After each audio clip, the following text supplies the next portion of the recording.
함께 만들어가는 방송 LBC 방송국입니다. Lecture and Broadcasting for Culture. 이란의 성지 마샤드. 이란에서 테헤란 다음 가는 도시인 이곳 마샤드는 2000년대부터 때 아닌 공포를 겪게 됩니다. 바로 여성들을 잇따라 살해하는 살인범이 나타났던 것입니다. 하지만 마샤드의 몇몇 사람들은 이 살인자를 옹호하기 시작하면서 사건은 더욱 복잡해집니다. 오늘은 이란의 연쇄살인범 거미 사이드 하나이에 대해 알아보도록 하겠습니다.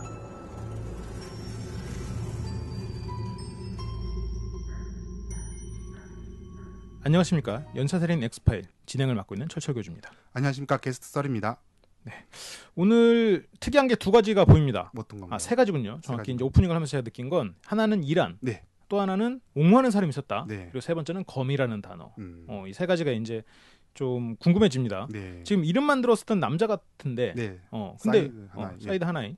그러니까 이란 쪽 이름의 체계는 잘 모르니까 네, 그렇죠, 남자 같긴 합니다. 근데 검이라는 붙은 게 좀 독특한 부분이거든요. 항상 이제 블랙 위도우 때문에 그렇죠. 네네. 약간 여자한테 붙을 법한 별명이잖아요. 검이라는 거. 그거는 그의 범죄 방식과 연관돼 있습니다. 이거는 뒤에 부분에서 얘기해드리겠습니다. 네. 그러면 어디부터 접근해야 될까요? 이 사람의 생애? 이 사람이 이제 이게 뭐냐면 이란 사람입니까? 그러니까 이란어로는 자료가 많을 거예요. 근데 제가 이란어를 어떻게 접근해야 될지도 모르고 이란 자료가 어디에 있는지도 모릅니다. 구글링으로도 못 찾겠고 검색을 어떻게 해야 돼요? 무슨 소리 해야 돼요? 이란어를 어떻게 검색해요? 검색을 할 수가 없군요. 네, 할 수가 없습니다. 그런 상황에서 해서 뭐 나올 수 그냥 위키에서 이름을 긁어서 나온다고 해도 내가 이게 무슨 내용인지 어떻게 알아? 그렇죠. 일단 검색을 못 한다는 것 자체가 굉장히 어렵군요. 그래도 그럼에도 불구하고 어떻게든 자료를 조사를 해서 오늘 방송을 하고 있는 거네요. 저번 예고편에 말씀드렸듯이 제가 뜻하지 않게 이 사람의 다큐멘터리가 유튜브에 있다는 걸 알게 됩니다. 그래서 봅니다. 그렇군요. 안 그래도 이 사람에 대해서 한번 얘기는 해보고 싶었어요. 항상. 근데 자료가 너무 없어서 얘기를 못 하고 있었는데 이번에 한번 해보게 되었습니다. 좋습니다. 뭐 약한 소리를 시작했지만 그래도 풍성한 이야기를 들려줄 거라고 저는 믿어 의심치 않습니다. 그러면 하나이의 생애부터 들어가 보죠. 몇 년생입니까? 참 알려진 게 없는 인물입니다. 심지어 위키에서 위키피디아에서 생년월일이 안 나온 사람 처음 봤습니다. 아 그래요? 생년월일이 안 나와요? 그러니까 위키에? 옛날 사람이면 이해가 가요. 뭐 네네. 고대 인물이든지 이런 거면 제가 아는데 그렇죠. 현대 인물이 생년 미상 뭐 이런 게 있죠. 현대 인물이 생년이 안 올려져 있다는 건 참 이제 그런 거거든요. 1962년생으로 알려져 있습니다. 1962년생. 다른 자료에서 찾아보니까 1962년생이라고 하더라고요. 위키에도 없는 자료를 찾아냈다고 지금 우쭈쭈 해달라는 것 같긴 한데 어쨌건 대단하십니다. 네. 1962년생. 그렇게 오래된 사람이 아니네요, 진짜. 네, 맞습니다. 좋습니다. 어린 시절 알려진 게 없습니다. 근데 본인이 이런 말은 해요. 네, 본인 말에 따르면 어린 시절부터 여성과의 접촉을 매우 꺼려했다. 14, 15살 때 막 여자들하고 대화하는 거 이런 것도 굉장히 혐오했고. 근데 이란의 분위기는 잘 모르는데 네. 여성과 대화를 쉽게 할 수 있는 나라는 아니지 않나요? 이게 중요한 겁니다. 이거는 이란의 역사를 좀 이따 얘기해드리면 알 수 있을 겁니다. 그렇군요. 여성과의 대화를 극도로 꺼렸다. 여성을 혐오하기까지 했다. 뭐 혐오까지는 아니고 여성과 대화하는 거를 이제 율법에 어긋난 것으로 이해했다. 뭐 이런 식이죠. 그렇군요. 좋습니다. 그러면 그거 말고 이 사람 생애에 대해서 뭐 알려진 거나 아니면 저희한테 들려줄 만한 얘기가 없은 겁니까? 1979년 이란에서 이슬람 혁명이 일어납니다. 이게 뭐냐면 뭐 이슬람 원리주의자, 근본주의자들이 이제 정권을 장악해서 이슬람 공화국을 세우는 건데 이후 이제 이것으로 인해서 이라크하고 갈등이 벌어져요. 그래서 결국 이란 이라크 전쟁이 1980년대 발생합니다. 80년에서 88년 사이. 그렇죠. 그건 이제 굉장히 유명한. 저는 사실 몰랐어요. 아니 어렸을 때는 몰랐습니다. 왜냐면 소장님은 이제 어렸을 때 이게 해당되는 세대지만 저는 아니거든요. 이게 뉴스에서 연일 보도가 됐었어요. 그렇죠. 그리고 막 그 영웅담도 나오고 이것도 영화로도 많이 나왔잖아요. 네, 저는 그러니까 이 부분을 어릴 때 이 부분은 제가 진짜 어릴 때라서 잘 모르고 저는 이제 전쟁하면 항상 떠오르는 게 걸프 전쟁부터인데 소장님은 이제 이란 이라크 전쟁. 그렇죠. 이 이라크 전쟁. 굉장히 저는 아직도 기억에 남습니다. 뉴스에서 직접 전쟁 장면을 실시간으로 그런가요? 틀어줬었거든요. 그랬던 것 같아요. 정확하지는 않아. 그냥 그런 이미지들이 기억이 나죠. 뭐 굉장히 오래전이니까요. 그러니까 이 전쟁에 이 사람이 병사로 참전을 합니다. 군인이었군요. 네. 당시 뭐 젊은 사람들 많이 갔다고 해요. 그렇겠죠. 그리고 전쟁 와중에 아내를 만나서 결혼을 하게 됩니다. 아내와는 또 비교적 원만하게 잘 지냈던 걸로 봅니다. 그러니까 나중에 체포된 다음에 다큐멘터리에서 아내가 이 사람을 굉장히 옹호해 주거든요. 그거를 좀 이따 뒤에 내용 자세하게 설명해 드리겠습니다.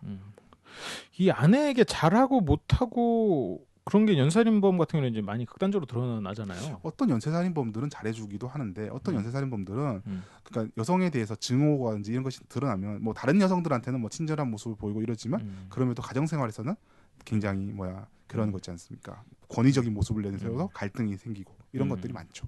그렇군요.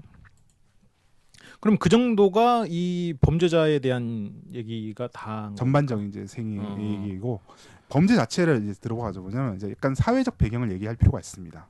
일단 범죄 피해자들이 어떤 사람들이었느냐에 대한 얘기부터 좀 해볼게요. 그렇군요. 뭐냐면 이제 미국이 봉쇄를 하고 이란의 원리주의자들이 정책을 그렇게 펼치면서 결국은 극도의 경기 침체가 발생합니다. 이 과정에서 이제 또 가부장적 질서가 확립되거든요. 이때 더 강화되거든요. 당시 이란에서는. 그런데 남편에 의해 생활할 수밖에 없는 여성들이 많은데 이 남편들이 이제 여성에 대해서 외면해 버린 거예요. 그러니까 여성을 자신의 아내에 대해서 경제적 지원을 안 해버린다든지 네. 이런 식으로 해서 결국 성매매로 생계를 이어갈 수밖에 없는 상황에 몰리는 여성들이 많았습니다. 생각보다. 그렇군요. 굉장히 웃긴 상황이죠, 사실. 남성의 권위주의가 확산되면서 여성의 성매매가 더 많아졌다라는 거죠. 약간 이상하죠. 약간 오히려 여성들을 많이 보호하고 이렇게 같은데 오히려 여성들을 새로 아내를 맞이하고 기존 여성을 버린다든지 그래서 그 여자들한테 그러면 자식이 있을 거 아니에요. 네네. 근데 그 자식들한테 돈을 줘야 되는데 돈을 안 줘버리고 이게 근데 이게 법적으로는 남성한테 굉장히 유리하게 되어 있었고 이러다 보니까 여성들이 생계를 위해서 이제 성매매를 나서는 여성들이 많았습니다. 그렇군요. 실제로 이제 네네. 그 다큐멘터리를 보면 여성 피해자들의 얼굴을 다 보여주거든요. 네네. 그 여성 피해자들 중에 그러니까 성매매 여성에 대해서 갖고 있는 우리가 안 좋은 쪽으로 말하는 이제 업소의 여성들 이런 것들을 갖고 있는 이미지 있지 않습니까? 외모가 나쁘지 않고 이런 사람들. 그런 건 이제 게스트설이 잘 말해줄 수 있죠. 저는 잘 모릅니다. 저는 그렇게 하기 싫어요. 그러니까 왜냐하면 근데 피해 여성들의 얼굴을 보면 그런 것과 너무 거리가 멀습니다. 정말 꾸민 적이 없다, 꾸민 흔적이 없다 생각될 정도의 그런 얼굴들이에요. 다들 외모가. 결국 생계형 매춘이었다. 그렇죠. 생계형 매춘에 가까웠던 거죠. 그러니까 이게 또 단적으로 드러나는 얘가 뭐냐면 피해자들 중에서 치아 상태가 건강한 사람이 거의 없습니다. 이건 뭐냐면 치아 치료를 거의 못 받았다는 것을 의미하는 거죠. 그렇군요. 매춘이 직업이라기보다는 살기 위해서 매춘을 하는 사람들 생계 수단으로서 였다고 볼 수 있는 이거를 우리가 긍정하고 이런 게 아닙니다. 성매매 어쩔 수 없는 거야 이렇게 하는 건 아닌데 피해자들이 결코 사회적으로 이제 어느 정도 지위가 있었던 사람이 아니라 거의 생존의 문제로서 성매매에 나섰던 여성이라는 것 그걸 좀 강조하고 싶을 뿐이에요. 사회적 보호를 전혀 받지 못하고 있는 계층의 여성이었다 정도로 우리가 이제 얘기를 하고 있는 겁니다. 네. 매춘을 옹호하고 있는 게 아니라. 네. 사이드 하나이는 그러면 이런 매춘 여성들을 대상으로 범죄를 저질렀다는 거네요. 네, 그렇습니다. 굉장히 성매매 행위를 맹렬하게 비탄합니다. 타락한 행위다. 율법에 어긋난 행위다라는 식으로 비난하면서 율법에 여성을 죽이라고는 있나 보죠? 그런 이거 중요한 질문이에요. 이게 맞습니다. 이게 그러니까 제가 아까 전에 사실 이거 너무 서두에 이걸 옹호하는 사람들에서 이란 애들 다 저래 이런 식으로 비칠까봐 그러는데 그게 아니라 이 다큐멘터리에서 나와요. 그 어떤 사람한테 당신은 하나이를 어떻게 생각하나요? 그러니까 그 사람은 실수를 했다 이런 식으로 얘기를 합니다. 누구나 실수를 할 수 있다. 누구나 죄를 짓고 실수를 한다. 이런 식인데 그럼 당신은 어떻게 합니까? 우리 율법에는 간단한 얘기가 있다. 죄를 지으면 벌 받아야 된다. 살인죄는 사형으로 쳐야 된다. 이런 식으로 얘기를 해줍니다. 그러니까 하나의 범죄 소장님께서 방금 교수님께서 말씀하신 것처럼 율법에 사람 죽이란 게 있냐? 당연히 없죠. 그러니까 당연히 거기에 대해서 벌을 받아야 된다라고 하는데 또 그 사람 옹호한 사람은 또 다른 얘기를 하는 거예요. 그건 뒤에서 알아보도록 하겠습니다. 알겠습니다. 사이드 하나이는 이러한 성매매 행위에 대해서 타락한 행위라고 분노를 했는데 우리는 이러한 분노에 대해서 익숙합니다. 또 중요한 게 근데 이 사람이 좀 약간 독특한 면이 있긴 합니다. 길거리 성매매 여성들이 다른 남성들과 거래하는 것을 보고 달려들어서 남성과 막 싸우고 그랬다고 합니다. 매춘하지 마. 라고? 성매매 이런 짓 하면 되냐? 이런 식으로. 그래서 막 두둑이 맞기도 했다고 합니다.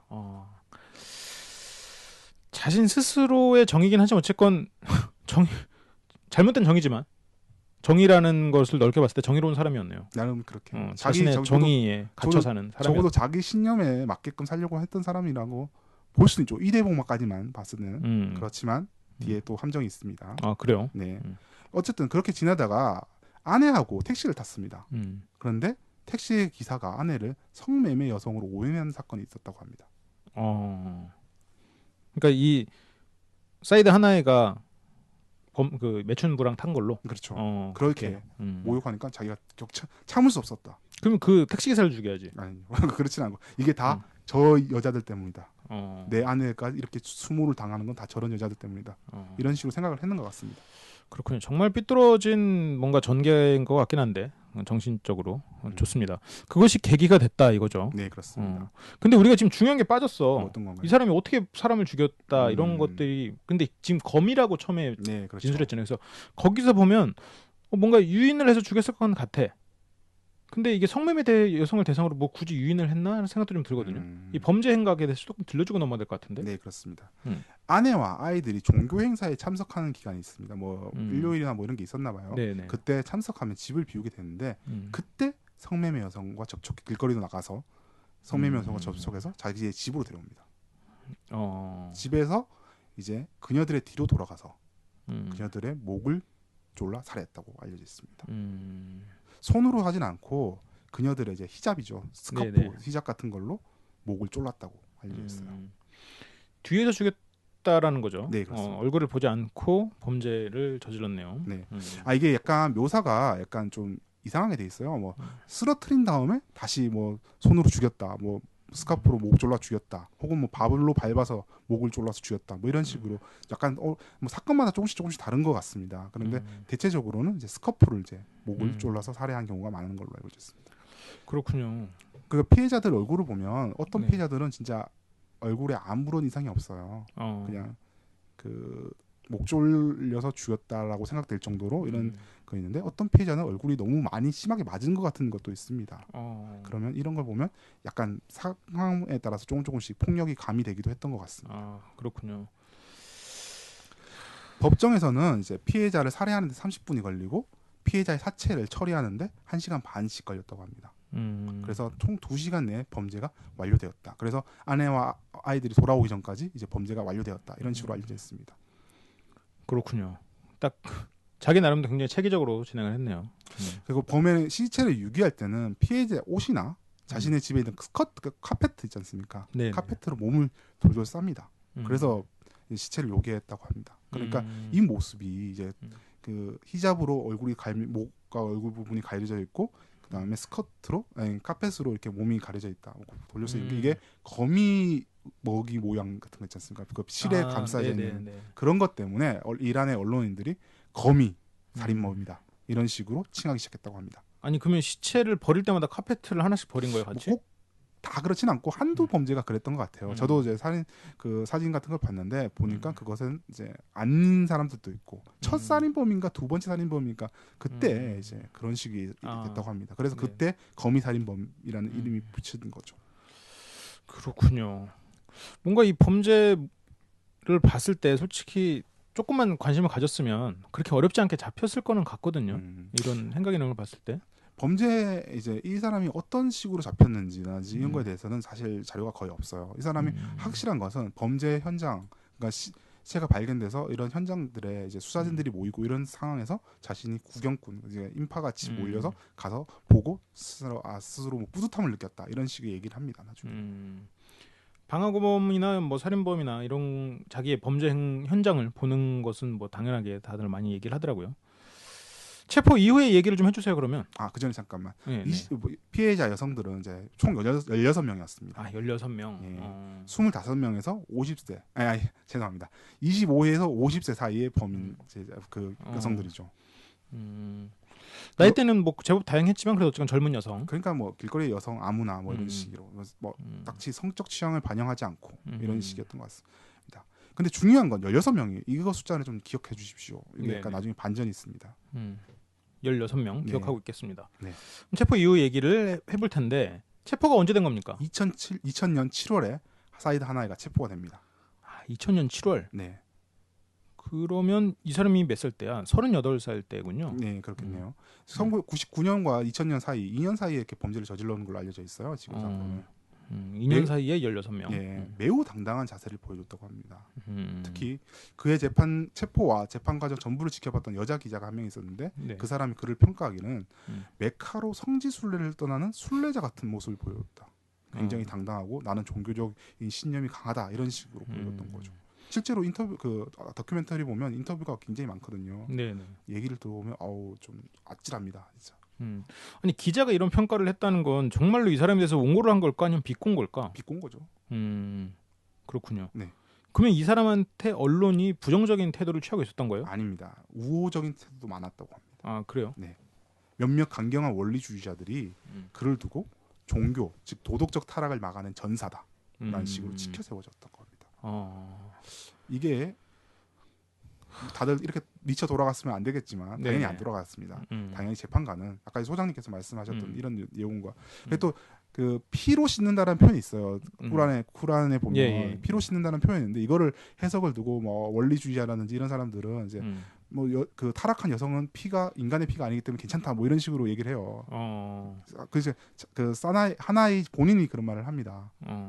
그런데 재판관은 웃기고 있네 이런 식이에요. 그렇죠. 그리고 이 사람 또 하는 것 중에 하나가 이 사람 옹호했던 사람들이 직접 한 건지 아닌지는 모르는데 야 저 사람은 구국의 전사 아니냐.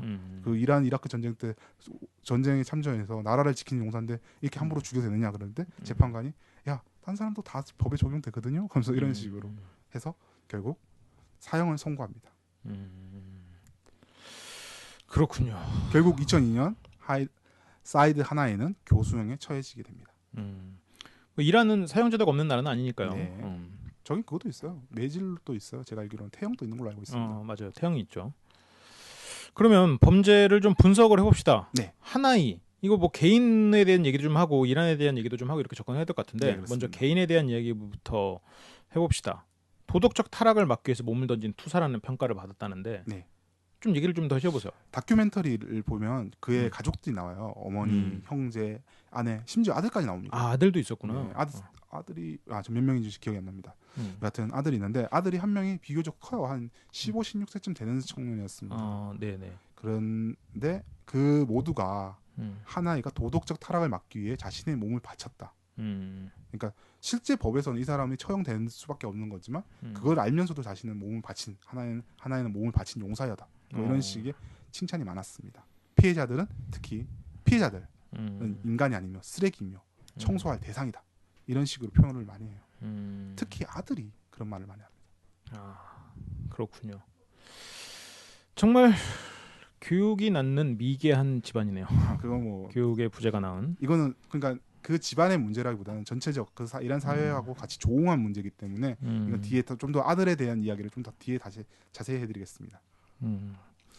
파나이 본인 역시 그런 말을 계속했기 때문에 가족들한테도 그런 게 세뇌가 됐겠죠. 그렇죠. 자신은 살인자는 아니다. 난 살인하는 사람을 변멸한다. 언론에서 나를 그렇게 평할 때 너무 힘들더라. 이런 식으로 얘기를 해요. 그러니까 인터뷰하는 사람이 그럼 당신 뭘로 불러드릴까요? 이렇게 물어요. 그러니까 거리의 잘못을 고치는 사람 어떻습니까? 뭐 이런 식으로.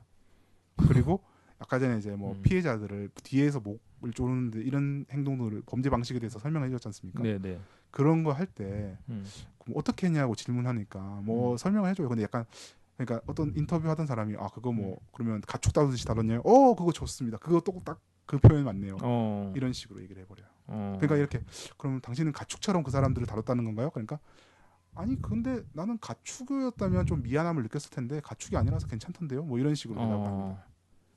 생명 취급을 안 했다는 거죠. 그러니까 뭐 그렇죠. 인간의 뭔가 인간으로 전혀 보지 않았다. 뭐 이런 식으로. 그렇군요. 그리고 아까 내가 솔직히 되게 확인했어야 되는 부분이 있었는데 내가 이제 게시설이 대본에서 써놨더라고. 묻지 마세요라고 써놨다. 그래서 그 부분에 대해서 우리가 좀 이제 짚고 넘어가야 됩니다. 얘기를 해주십시오. 어떤 부분입니까? 소장님이 뭔지를 한번 얘기해 주시죠. 저는 솔직히 이 사람이 성관계를 그러면 살인 전에 가졌나요 안 가졌나요 아까 묻고 싶었어. 맞아요. 근데 쓰지 않는 걸로 봐서는 가졌군요. 네. 그게 나쁜 새끼인 거야. 이게 그렇죠. 우리가 익숙한 거야 이런 그렇죠. 패턴이. 범죄 동기를 자기는 종교적 도덕적 구원이라고 했지만 쾌락살인 그러니까 루스트 모르트라고 하죠 우리가. 예전에 설명해 드렸지 루스트 모르트라는 것이 드러납니다. 그럼 우리가 하나이가 어떻게 종교적인 이렇게 도덕적인 이름으로 자신의 범죄의 본질을 가리려고 했는지 이제 하나하나씩 살펴보면 될 것 같습니다.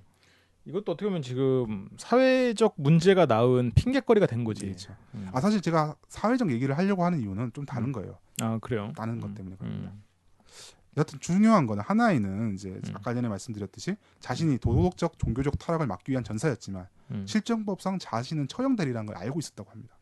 그래서 실제로 체포되면 어떻게 될까? 내 가족들은 어떻게 되지? 뭐 이런 식 걱정도 많이 하고 좀 무서웠나 봐요. 확실히 자기 오토바이를 타고 교도소를 막 돌아다니 이렇게 돌면서 이제 구경하기도 했다고 합니다. 그럼에도 이런 말을 해요. 난 살인을 멈출 수 없었다. 어느 날에는 이제 막바지쯤 왔을 때는 하루에 한 명을 못 죽이면 잠을 잘 수가 없었다. 그렇군요. 이거 자신은 이제 자기는 뭐 진짜 자기의 도덕적인 사명감과 현실상의 고뇌라고 얘기하고 있지만 사실은 우리는 알지 않습니까? 익숙하죠. 솔직히 이건 익숙한 패턴이야 너무. 네, 너무 익숙하죠. 살인 중독의 모습을 보인 거에 다르지 않다. 그럴 듯하게 포장은 했지만 주변 사람들은 다 아는 거야. 그러니까 자기 가족들은 근데 모르는. 그렇죠. 그러니까 우리는 이제 다 아는 거예요. 그렇죠. 아무튼 그렇습니다.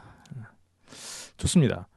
그러면 이 사람의 과거 잠깐 언급을 좀 해줘볼 필요가 있을 것 같아요. 아까 전에 말했던 과거들을 이제 다시 되짚어 보는 거죠. 지금 이제 이 사람의 본질이 더 나와버렸기 때문에 이걸 다시 자신은 청소년기 여성과의 접촉에 대해서 뭐 성적, 종교적인, 도덕적인 이유로 때문에 거부했지만 사실은 자연스러운 관심이잖아요. 사실 청소년기의 여성 이성에 대한 관심은 자연스럽지 않습니까? 그쵸. 이거를 의도적으로 배척하면서 오히려 어두운 측면을 발전시킨 계기가 되지 않았나.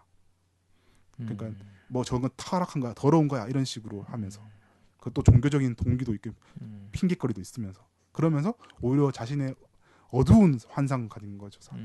성적인 것에 대해서. 이게 억압되면 다른 데로 튄다니까 이렇게. 네. 저희 이제 소년 A 사건, 그러니까 저번에 고베 아동 연쇄 살인 사건을 다뤘을 때 그 소년 A를 분석했던 정신 전문의 후쿠시마 아키라는 이런 말을 합니다. 과거 사회는 성인으로 인정받는 시기가 되게 짧았어요. 그러니까 그렇죠. 15, 16세쯤 되면 성인으로 인정해줬다. 네. 그러면서 성인으로 인정해준 게 뭐냐면 마을에 뭐 이제 무슨 행사 같은 거 있지 않습니까? 뭐 같이 논맥이라든지 뭐 이런 거 하잖아요. 농사 일이라든지 이런 걸 때 참여를 시키면서 애들이 육체노동을 하면서 그것을 성인으로서 자연스럽게 인정시키고 동시에 여성과의 교류가 그때는 자연스럽게 이루어지게끔 만들었다고 합니다. 우리 사회는 알지언정 일본 사회는 그랬다고 하네요. 일본이요? 예. 우리 사회도 그랬을 거예요, 사실. 아니 결혼이 빨랐지. 결혼도 빠르고 이제 논농사 하면서 자연스럽게 이제 여성들과 이제 만나고 이런 경우. 옛날에 뭐 양반들이야 막 가문 결혼이라고 했지만 일반 농민들은 그렇게 하진 않았었거든요. 내가 진짜 몰라서 물어보는 건데 네. 옛날에 꼬마 신랑이라고 해서 약간 네. 나이 많은 분하고 혼인을 시켰다가 나중에 젊은 부인을 다시 얻는 그런 제도가 있지 않았나요? 그거는 아주 그걸 될 겁니다. 아마 그래도 양반 집이나 하는 거고 우리 같은 이제 평민들 이런 사람들은 그렇게 할 여지가 안 되니까. 왜냐하면 노동력이잖아요. 우리가 평민은 됐을까요? 아니죠. 평민에는 노비까지 다 포함해서. 그렇군요. 다 포함해서. 네네 알겠습니다. 노비라고 하면 좀 그렇잖아요. 네. 네. 여하튼 이렇게 성인으로 인정받고 그런 계기와 함께 성적 접촉이 이루어지면서 남자들이 자연스럽게 성에 대해서 배우고 성교육이 되는 거였어요. 근데 현대 사회는 유독 이제 뭐 몇 살까지는 보호해야 되고 너희는 성적으로 접촉하면 안 돼. 뭐 이런 식이 있으니까 이 사람은 그거를 이제 소년 A를 검색하면서 얘가 성적으로 잘못된 의식을 갖게 된 계기가 이것 때문이지 않냐 이런 식으로 얘기를 하는데 하나이에게도 적용할 수 있는 부분이 아닌가 저는 그렇게 생각해 봅니다. 그렇군요. 근데 이거는 좀 논란의 여지가 있는 부분이긴 할 것 같아요. 지금 게스트들의 의견도 그러면 성을 개방해야 되는 거 어린애들한테 개방해야 되는 거냐 이렇게 된다고 그렇죠. 이런 얘기가 나온다는 거죠. 뭐 노르웨이는 잘 개방한다고 하던데요. 그러니까 이거는 모르겠어요. 저는 그냥 개방되는 게 그러니까 어차피 뭐 사랑하면 할 수도 있다고 생각하는데 그게 사회적으로 어떤 여파를 미칠지는 잘 모르겠어. 하지만 근데 이 개인의 입장으로는 얘기를 할 수 있는 게 이 개인의 모습은 약간 여우의 신포도 같은 느낌으로 저건 내가 못 갖는 포도고 높은 포도하고 끝났어야 되는데 그래서 저 포도는 시어라고 말을 하잖아. 네. 나를 안 좋아하는 여자 그래 안 좋아하면 어쩔 수 없지가 되는 게 아니라 나를 안 좋아하는 저녀는 나쁜 년이 되는 그런 식일 수도 있죠. 자신의 부족함을 상대를 비난함으로써 오히려 자존감을 찾는 맞죠. 그게 이제 강화되고 하지만 풀리지 않는 성욕이 이런 식으로 그리고 그 과정 속에서 그래도 자기 자존감을 높이기 위해서 뭔가 투사로 변모시키고 그리고 스스로를 그렇게 세뇌시키고 근데 이게 성공적이었다는 게 참 웃긴 일이지. 소장님께서 말씀하신 교수님께서 말씀하신 부분이 좀 이해가 되는 게 하나의 성격을 좀 살펴보면 될 것 같습니다. 하나의 성격이 다소 독선적인 경향이 있었던 것 같아요. 네. 그래서 주변 사람들이나 여기자의 평가 모두 대장처럼 행동하려고 하더라. 자신의 생각을 전혀 바꾸지 않고 이렇게 고집을 부리는 이런 모습이 있었던 것 같습니다. 네. 그러니까 소장님 말씀대로 이런 경우면 솔직히 젊은 시기에 특히 뭐 매력으로 보일 수도 있지만 보통은 거부당하기 쉽지 않습니까? 그렇죠. 그렇게 돼서 이제 아마 이제 그런 식의 젊은 시절에 이제 성적인 좌절 같은 게 있지 않았을까? 어린 시절에. 그래서 그것이 이제 삐뚤어진 의식으로 발전했고 결국 이것이 점점 더 커져서 문제가 된 게 아닌가. 또 사회와 조응하면서 이런 게 있었던 게 아닌가 생각합니다. 그렇군요. 여담인데 이제 네네. 가족들이 이제 운영하는 상점이라고 다큐멘터리에 보여줘요. 지하로 내려가서 이렇게 하는 상점이거든요. 이게 원래 벙커였다고 합니다. 그게 벙커 비슷한 게였다고 하는데 그걸 하나이가 직접 만들었다고 해요. 그래요? 예. 그게 그게 벙커란 게 뭐 이제 서양의 그런 벙커가 아니라 정말 이제 그 지하실보단 좀 더 크고 이런 그건데 그게 안 되니까 자기가 직접 뭐 사업으로 파고 뭐 이렇게 해서 만든 것 같습니다. 아니, 저는 뭐 서양 벙커 생각 안 하고 저는 마린 4마리 들어가는 벙커를 했습니다. 미안합니다. 제가 스타를 안 해서. 그러니까 사나이가 파서 만드는데 이런 행동들을 통해서 자신의 이제 위대함, 자신은 이렇게 대단한 사람이다라는 것을 고취시켜서 대장 같은 거 할 때.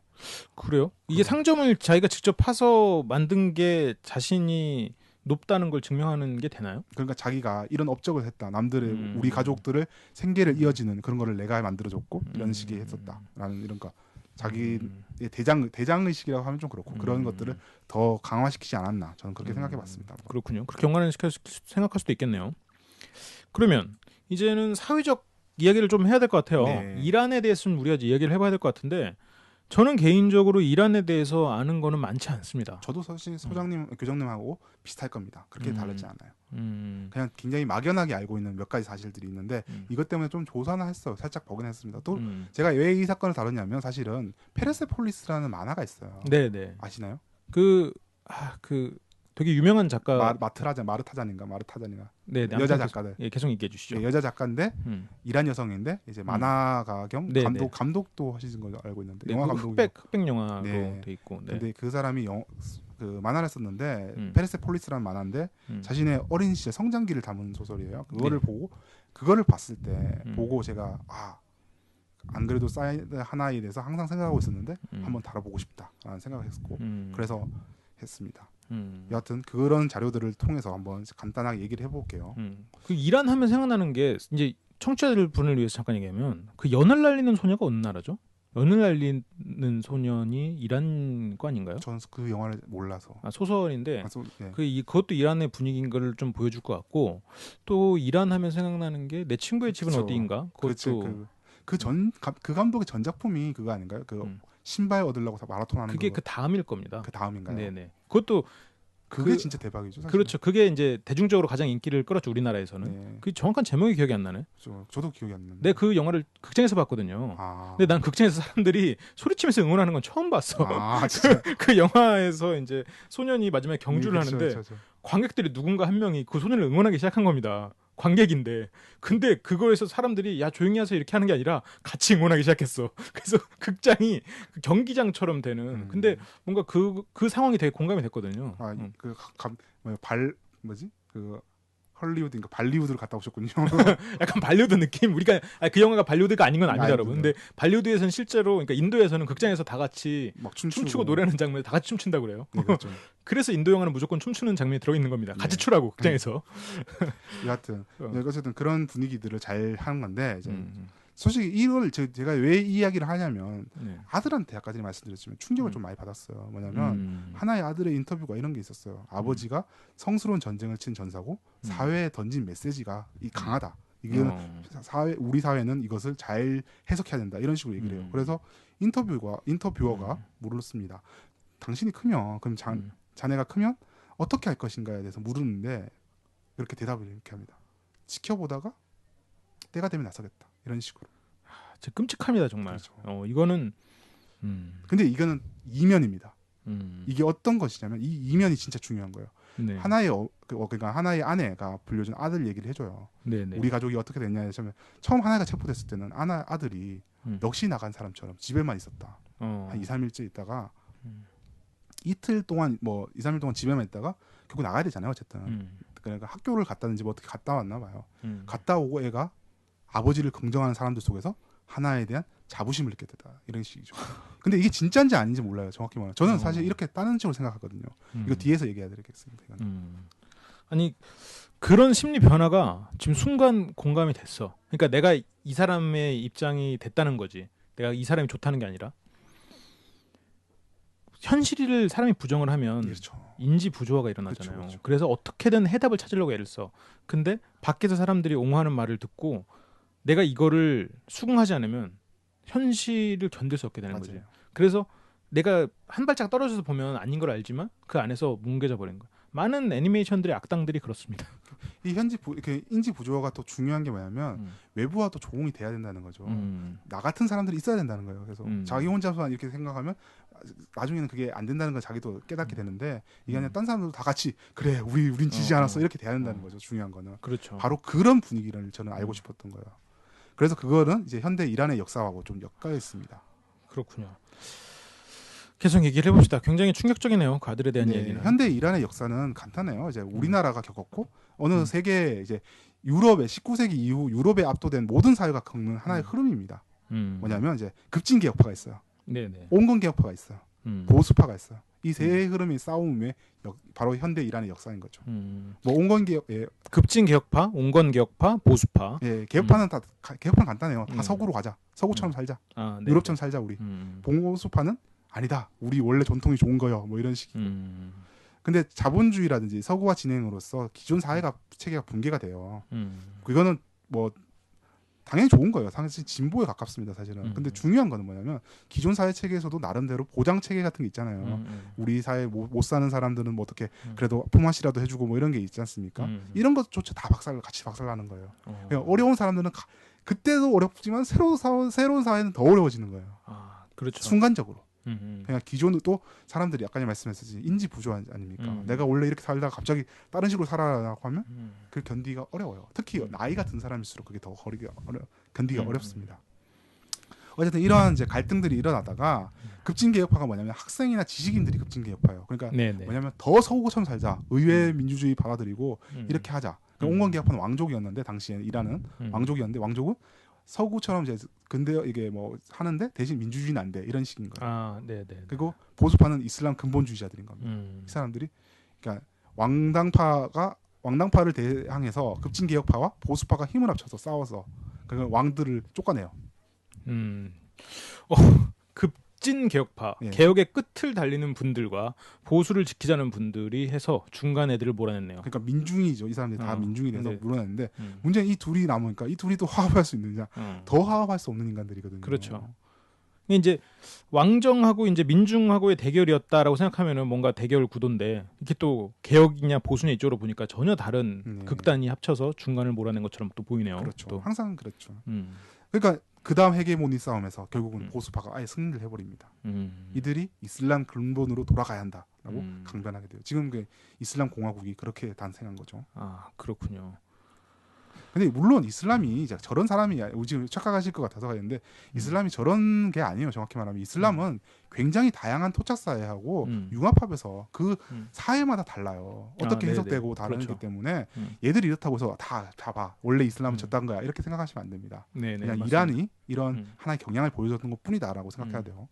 제가 아까 인도 얘기를 잠깐 했는데 저랑 굉장히 친한 친구 중에 한 명 이제 썬디 크루마라고 진짜 인도 사람입니다. 그래서 예전에 저랑 같이 살기도 했었고 근데 이제 그 친구랑 살면서 뭐 이런저런 얘기를 많이 했었는데 그 친구는 영어를 굉장히 잘하거든요. 근데 그럴 수밖에 없는 게 일단 언어가 20개가 넘는 자기가 아는 것만도 공식 언어인가? 뭐 그것만도 19개가 넘고 근데 그런 걸 봐도 이쪽 그 뭐 이란과 인도는 물론 엄청 떨어져 있고 그렇지만 다른 나라긴 하지만 그래도 여러 가지 문화가 민족들이 그래도 융합해서 살고 있는 것 같아요. 물론 이제 뭐 계급 사이나 여러 가지 문제가 또 발생하고 있긴 하겠지만 아무튼 그래서 급진 개혁파 보수파의 대결 중에 보수파가 승리를 했습니다. 그래서 이슬람 왕정을 몰아내고 이슬람 국가를 현대 이슬람 국가인 거죠, 그게. 그렇죠. 원래 이란이 이제 그러니까 아까 전에 보수파가 승리하기 전에 이란은 어떤 사회였냐면 오늘날 터키 서부처럼 굉장히 세속화가 된 사회였어요. 그러니까 페르시아 폴리스를 보면 애들이 맨날 그 조그만 그 여자 주인공이 어릴 때 막 비틀즈가 좋아요. 뭐 이런 식으로 막 얘기를 합니다. 네. 성우물에 대해서 굉장히 개방적이고 이런 나라였어요. 그러다가 갑작스럽게 근본주의 경향이 뚜렷해지는데 하나이는 바로 이때 10대를 보내는 거예요. 아, 그렇군요. 점점 자신의 고립된 세계가 점점 옹호되는 세계를 자기가 10대 때 맞이하게 돼버린 거예요. 내 생각이 옳았어. 세상이 이렇게 바뀌고 있네. 이런 식으로 생각하게 되는 계기가 아니었나. 저는 그렇게 한번 생각해봤습니다. 이게 세상의 흐름을 자꾸 눈을 감으면 좀 삐뚤어지는 것 같아 사람이. 뭐 어쩔 수 없이 어쩌면 이제 하나이가 다른 생각을 하고 있었는데 이제 세상이 갑자기 그렇게 바뀌어서 나도 어쩔 수 없이 저렇게 가야 되는가 보다 싶어서 할 수도 있지만 하나이는 애초에 이제 그런 경향성이 있었던 사람인데 세상이 바뀌니까 오케이 왔네 이런 식이 된 게 아닌가. 그리고 내가 그 생각이 드는 건 예전에 그 뭐 어디더라 그 막 중세 시대에 네. 벽에 요즘 애들 너무 건방져라던가 뭐 그런 거 있잖아요. 네. 그런 얘기가 어느 시대나 나오는 얘기잖아요. 항상 실제로 이 시대가 그렇게 특별할 건 없고 단지 뭐 과학의 발전에 이런 걸 통해서 시대를 이해해야지 이 내가 지금 바라보고 있는 내 아래 세대가 특별한 건 아니야. 실은 다 계속 그래 왔어. 그렇죠. 지도 그랬을까요? 아니면 뭔가 세대를 몇 개 이렇게 좀 다른 세대가 이렇게 좀 중복되는 것 같지만 결국 반복되는 이게 파이가 아니라는 거지. 3.14 이러고 이렇게 계속 나가는 게 아니라 뭔가 반복이 되고 있는 비슷한 게 있죠. 인간 살아가는 게 비슷하니까 사실은. 그렇기 때문에 뭔가 사회의 변화나 이런 게 왜 그런지를 이해하려고 애를 써야지 이런 식으로 이제 자꾸 대부분 인지 부조화가 일어나고 뭔가 차이에서 자꾸 괴로움이 일어나고 하는 것 같아요. 네. 그냥 여담이었습니다. 또 중요한 게 이 사람이 전쟁이 일어났지 않습니까? 네네. 참전 용사를 하다 보니까 하나이는 자신이 성전을 때 나서는 전사처럼 인식하는 경향이 강해진 게 아닌가. 난 전사야. 성전을 하고 있다. 우리는. 특히 이제 이게 이란 이라크가 우리는 막 똑같은 나라 아니야 뭐 이렇게 하는데 서로 엄청 달라요.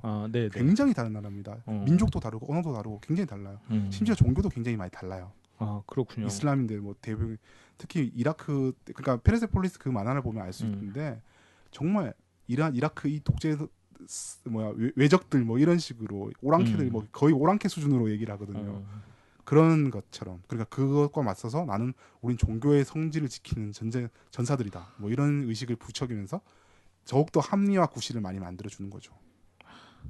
이게 참 그러네요. 네, 아무튼 알겠습니다. 또 중요한 게 이 사람이 전쟁 중에 결혼했다고 하지 않습니까? 네네. 그래서 어떤 식이냐면 자기가 이렇게 말을 해요. 하나님이 항상 기도를 하면서 좋은 아내를 주시옵소서 이런 식으로 했다고 합니다. 나는 옳은 일을 하고 있으니까 좋은 일을 주소서. 그냥 아내를 그때 만나게 돼서 역시 내가 좋은 일을 하기 때문에 하나님께서 나에게 배정을 했다. 이게 또 어떻게 연결되냐면 자기가 12번째 살인을 저지릅니다. 근데 그때가 장마가 굉장히 오래됐다고 합니다. 근데 12번째 살인을 저지르고 나니까 비가 내린 거예요. 하나님이 나의 그것을 들어주셨다. 이런 식으로 얘기를 하는 거죠. 이게 이제 사람들이 실은 우연의 일치인데 그렇죠. 스스로가 자기가 자기적으로 해석을 하면서 그걸 기적으로 만들어내는 거야. 기적은 어딘가에 있겠지. 근데 그건 결국 확률이거든. 근데 마치 나를 위해서 뭔가 그렇죠. 기적이 일어났고. 근데 결국은 그냥 누군가한테 일어나는 일이야. 그러니까 막 사람들이 이제 지구에 인류가 사는 것에 대해서 기적이니 어쩌니 말을 해. 그래 기적적인 일이지. 확률이 낮은 거니까. 그럼 어떻게 이 땅에 인간이 사냐는 거지. 어떻게 우리가 지구에 왔냐는 거지. 아니 지구에 인간이 있었기 때문에 우리가 사고를 할 수 있는 거야. 그게 앞뒤가 바뀐 거지. 우주에도 어딘가에 있을 거야. 하지만 사람들 합리적인 사고를 하려고 하지 않아. 갑자기 너무 넘어갔네요. 아니 그냥 나는 그런 비합리적으로 사고를 하면서 자기 중심적으로 돌아간다고 생각하는 사람들이 문제를 많이 일으키는 것 같아요. 저를 보시죠. 아니 우연히 내 눈 앞에 본인이 있었던 거야. 본인 중심적으로 생각하지 말라니까. 좋은데요. 알겠습니다. 네네. 자 중요한 거는 결국 이러한 분위기가 하나의 자신의 범죄뿐만 아니라 그의 아들 반응까지 만들어낸 게 아닌가. 그러니까 아까 소장님께서 말씀하셨던 피해자 가족이 겪는 괴로움 같은 거 있지 않습니까? 네네. 그런 것들. 피해자가 아니죠. 가해자 가족들이 겪는 거를 저런 식의 개변으로만 돌려버리고 있는 거다. 우리 아버지 잘못한 거 아니야. 우리 아버지 영웅이야. 그러니까 나도 터득해. 뭐 이런 식으로 한 게 아닌가 생각해봤습니다. 그렇군요. 이 당시 분위기 알고 싶은 분들은 지금 자꾸 소개하는 페르세폴리스 한번 보세요. 왜냐하면 만화라서 편하게 볼 수 있습니다. 네네. 되게 편하게 볼 수 있어요.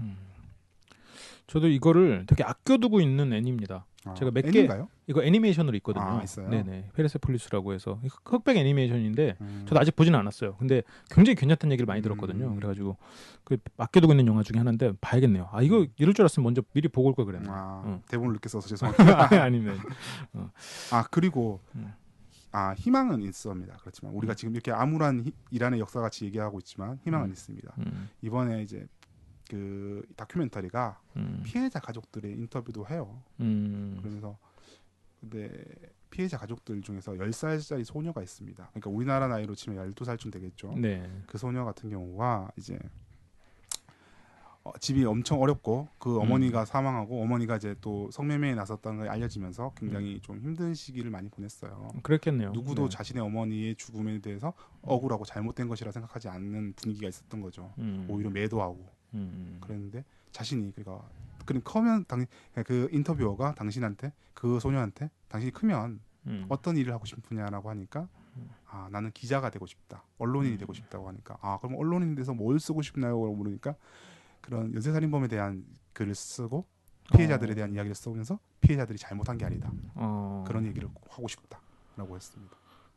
그렇죠. 그게 아니라는 거를 피해자가 잘못해서 죽은 게 아니라는 거 알면서도 아직까지도 현대 학문에서도 그런 부분이 일정 부분 남아 있어요. 네.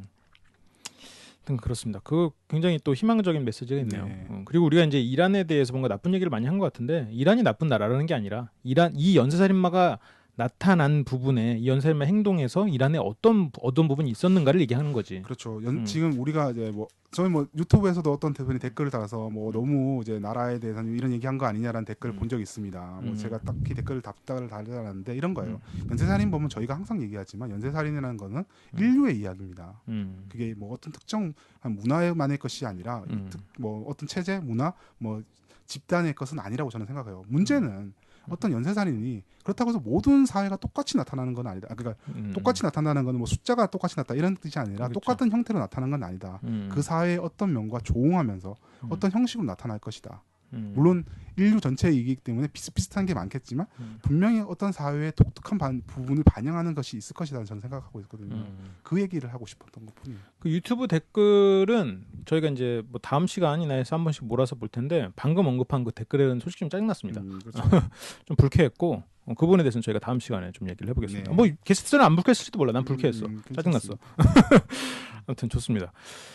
그러면 마지막으로 이제 페르세폴리스라는 영화를 좀 추천을 드렸고 마지막으로 이제 하나의 본질에 대해서 얘기를 하면서 오늘 방송을 좀 정리를 하도록 하죠. 어쨌건 본질은 성적 동기 그리고 결국 쾌락살인이라는 거죠. 네, 그렇습니다. 여느 연쇄살인범처럼 이거를 자신을 합리화하는 수단으로서 이제 하나의 같은 경우는 종교를 끌어들인 거죠, 특히. 근데 문제는 이러한 정당화 방식이 다른 사람들한테 호응을 얻으면서 다른 문제를 일으켰다는 거죠. 아들이 이제 바라보는 세계 이런데 영향을 줬던 것 같습니다. 그렇군요. 또 중요한 것 중에 하나가 있어요. 하나이가 체포될 당시에 하나이는 19건의 살인 사건에 연루되어 있다고 알려졌습니다. 네네. 뭔가 좀 이상하지 않나요? 아까 16을 그렇죠. 기억하라고 그랬죠? 16을. 네, 16건이고 매우 상세하게 기억합니다. 무슨 건은 어떻게 저질렀고 몇 번째 살인범은 어떻게 했다 이런 식을 했는데 그럼 나머지 3건은 뭐죠? 그래서 모방범의 소행이었던 거죠. 모방범이 이제 3건 다 모방범이 저지른 것 같지는 않고 한 명이 저지른 것 같지는 않고 여럿이 다 저질렀는지 이렇게 좀 그런 건 약간 불명확한데 단순히 혐의를 벗기 위해서 그러니까 살인 저지른 다음에 나 이거 내가 나의 혐의 올지도 모르니까 이거를 하나의 아직 잡히지 않은 하나의 범죄로 꾸며야겠다 이렇게 했을 수도 있고 아니면 정말 모방 범죄일 수도 있고 그 하나의 동기에 동감해서 나도 이렇게 하겠어 이렇게 하는 걸 수도 있고. 그렇군요. 근데 뭔가 매스컴이 엄청나게 이 사람을 때렸을 수도 있겠지만 어차피 2년이면 그렇게 긴 시간이 아닌데 그 사이에 또 모방범이 3건이나 발생했다는 건 조금 이상하긴 합니다. 개인적으로는 좀 이해가 안 되긴 해요. 그럴 수도 있겠지만 알겠습니다. 지금까지 이란에서 일어난 연쇄살인범에 대한 이야기를 했고 상당히 조심스럽긴 하네요. 우리가 너무 이란에 대해서 나쁘게 얘기한 것 같아서. 그 추격자였나요? 하정우와 김윤석이 주연했던. 거기서 근데 외국 기자가 그렇게 물어봤대요. 한국의 경찰들은 그렇게 문제가 많습니까? 그렇죠. 뭔가 그런 비슷한 류에 했을 때 그때 김윤석이 이제 화를 내면서 그런 얘기를 했다고 그래요. 뭐 범죄자 얘기나 그런 얘기는 니네 나라가 더 많다고. 그러니까 어쨌든 영화에서 그런 부분을 다룬 거지. 우리도 이제 이란의 연쇄살인마를 다루면서 이 부분과 관련된 어두운 얘기를 하는 거지. 이란을 뭐 비난하거나 그런 건 아니었습니다. 네. 저는 개인적으로 이제 뭐 이쪽 동남아시아 이런 분위기를 굉장히 좋아해요. 친구도 이쪽에 있고. 서남아시아. 네. 네네. 알겠습니다. 그러면 저희 방송 유튜브로 봐주시고 계신 분 굉장히 감사하고 혹시 팟캐스트로 듣고 계신 분들도 유튜브로 한번 오셔서 구독 한번 좀 눌러주시고 영상에 댓글도 좀 달아주시고 그러시면 참 큰 저희에게 도움이 될 것 같습니다. 그럼 다음 편 예고 가능합니까? 예, 원래 하려는 게 다 했었는데 저희 이제 방송을 들으시는 청취자께서 카페에 이제 누구 좀 달아달라 이렇게 했으셨어요. 그 전에도 있으셨는데 지금 저도 생각이 잘 안 나가지고 이제 댓글도 다시 한번 시간 천천히 하면서 다른 분들이 달아달라는 것도 하고 할 텐데 다음 편에는 일단 한 편 다뤄듣겠습니다. 미국 도심 한복판에서 일어나는 연쇄 총격 사건에 대해서 알아보도록 하겠습니다. 오. 소장님 혹시 기억나시나요? 어느 시대인지 물어봐도 됩니까? 2000년대입니다. 아 2000년대요? 네, 제가 고등학교 때인가 대학교 때인가 둘 중 하나일 겁니다. 그때 벌어졌던 사건이에요. 굉장히 오래전이네요. 잠시만 내 나이 공개했다. 그렇군요. 네. 그렇게 오래전 일은 아니네요. 근데 그게 연쇄적으로 일어났다는 거는 굉장히 의아한 일이네요. 한 번에 잡힌 것도 아니고. 네. 좋습니다. 다음 시간 또 기대해 보겠습니다. 그럼 저희는 또 다음 시간에 또 재밌는 이야기로 돌아오겠습니다. 근데 다음 시간은 아마 뭐 댓글을 읽어줄 수도 있을 것 같아요. 네. 그러면 지금 말하는 연쇄 총격 사건은 다다음 시간이 되겠죠. 네. 그러면 지금까지 청취해 주셔서 감사드립니다. LBC의 다른 방송들도 많이 사랑해 주시고 들어주세요. 네, 지금까지 철석이었습니다. 게스트였습니다.